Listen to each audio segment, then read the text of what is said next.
L'histoire de l'étoile de pêche. Dès son arrivée sur la côte sud-est, qui faisait désormais partie du Guangdong et du Nord, Lac Long Quan entendit les gens se lamenter sur le désastre de Ngo Tien. Les scènes d'enfants perdant leur mère et d'épouses perdant leur mari sont courantes dans toute la région. Toute la côte était remplie de monde à cause de ce monstre.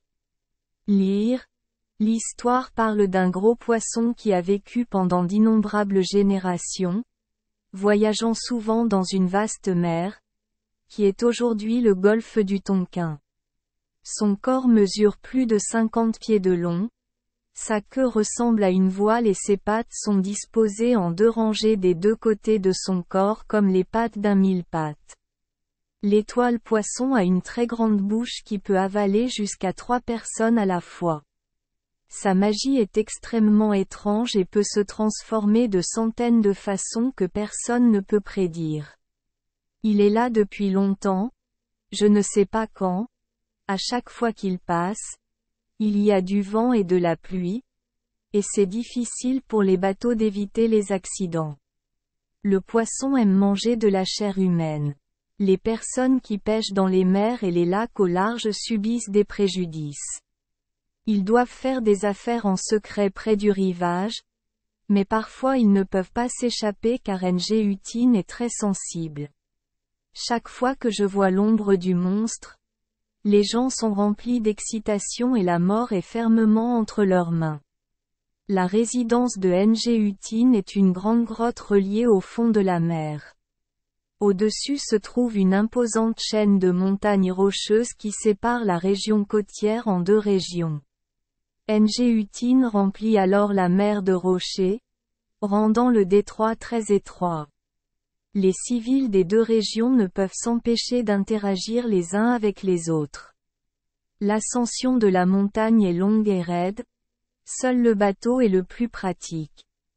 Mais lorsqu'on voyage en bateau, il est impossible de ne pas emprunter cet itinéraire unique. Les gens veulent tailler une montagne pour tracer une route afin d'éviter la voie navigable, mais les roches sont dures et dentelées, ce qui rend cette tâche difficile.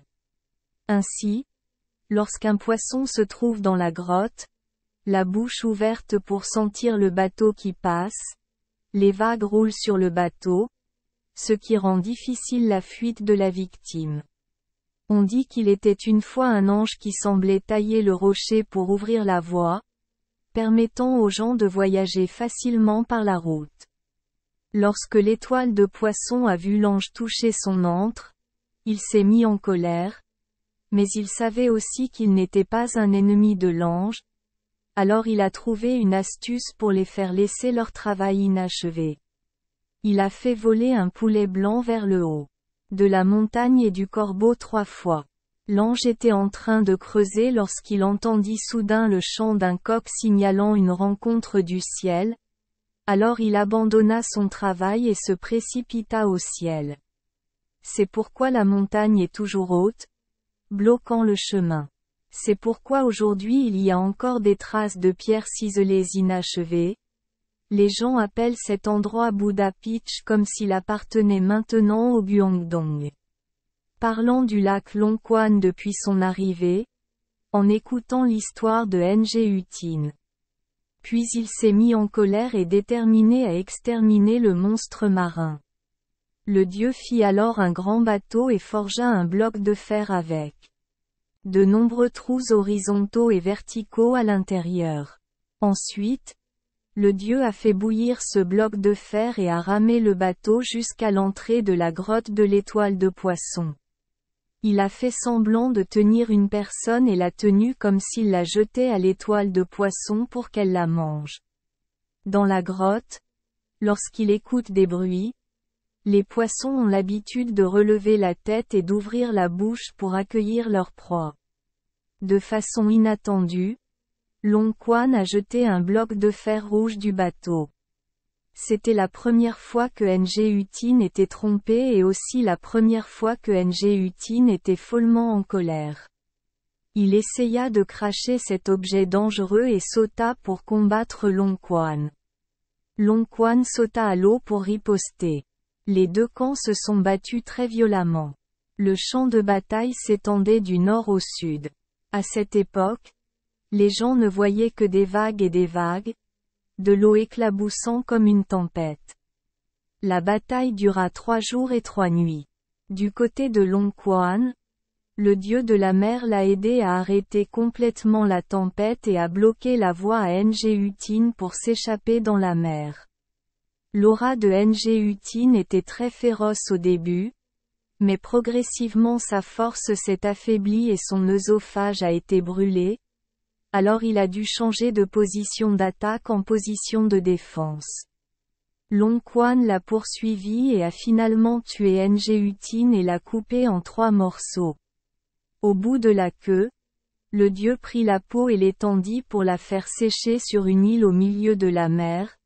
Maintenant cette île s'appelle Bac Long Vi.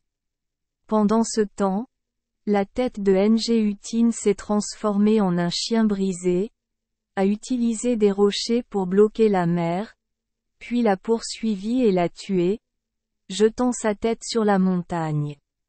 Maintenant, cette montagne rocheuse est aussi appelée Cô Do Son.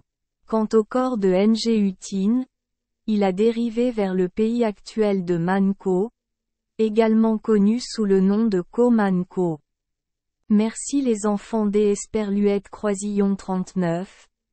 Avoir écouté des contes de fées au jour Esperluette Croisillon 39.